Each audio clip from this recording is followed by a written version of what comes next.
น่ากินมากมาค่ะนานๆมีเจ้าลูกชิ้นมาอยู่แม่หนูเที่ยวลูกชิ้นไปเสริมรอลูกชิ้นพาไปเสริมหล่อ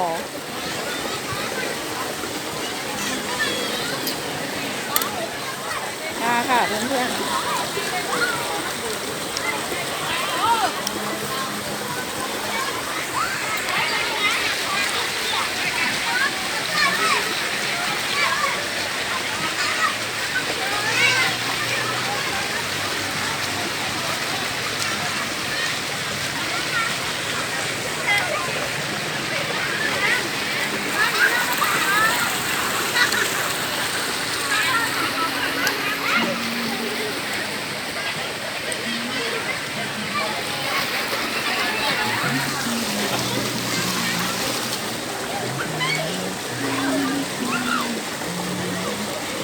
ปลาเผาหวานมาก